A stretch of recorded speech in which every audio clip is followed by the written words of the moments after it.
Beed citizen live update. Anganwadi सेविका व मदतनीस यांच्या विविध मागण्यांसाठी बीड जिल्हा परिषद कार्यालयात शेकडो अंगणवाडी सेविका आणि मदतनीस महिलांनी आंदोलन सुरू केले आहे। दुपारी पावसाने जोरदार हजेरी लावली, मात्र या मुसळधार पावसातही शेकडो महिला आंदोलनास्थळी बसून राहिल्या।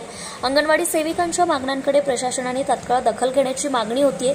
सर्वोच्च न्यायालयाने अंगणवाडी सेविका व मदतनीस यांना ग्रॅच्युटी मिळवण्याचा निर्णय दिला आहे, मात्र याची अंमलबजावणी राज्य शासनाने अद्यापही केलेली नाही। विशेष म्हणजे ग्रॅच्युटी व सेवा समाप्तीची रक्कम स्वतंत्र देण्यात यावी ही प्रमुख मागणी प्रशासनाकडे या आंदोलनाच्या माध्यमातून महाराष्ट्र राज्य अंगणवाडी सेविका व मदतनीस महासंघाने केली आहे।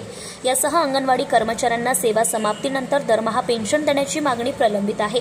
याकडेही प्रशासनाने लक्ष द्यावे, यासाठी आंदोलनाच्या माध्यमातून शेकडो महिला जिल्हाधिकारी कार्यालयासमोर बसलेले आहेत। अंगणवाडी सेविकांना प्रोत्साहन भत्ता 2024 पासून देण्यात यावा। अंगणवाडी सेविकांना पोषण ट्रॅकर ॲपचे संपूर्ण प्रशिक्षण जोपर्यंत त्यांना कळत नाही तोपर्यंत देण्यात यावे।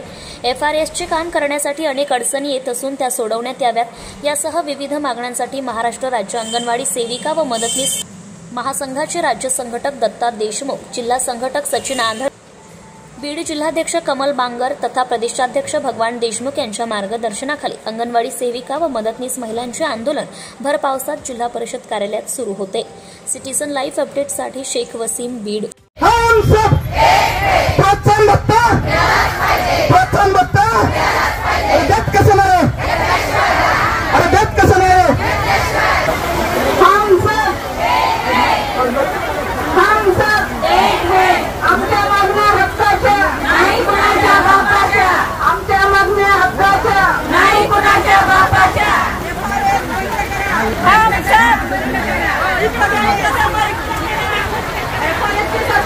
बंद करा, बंद करा।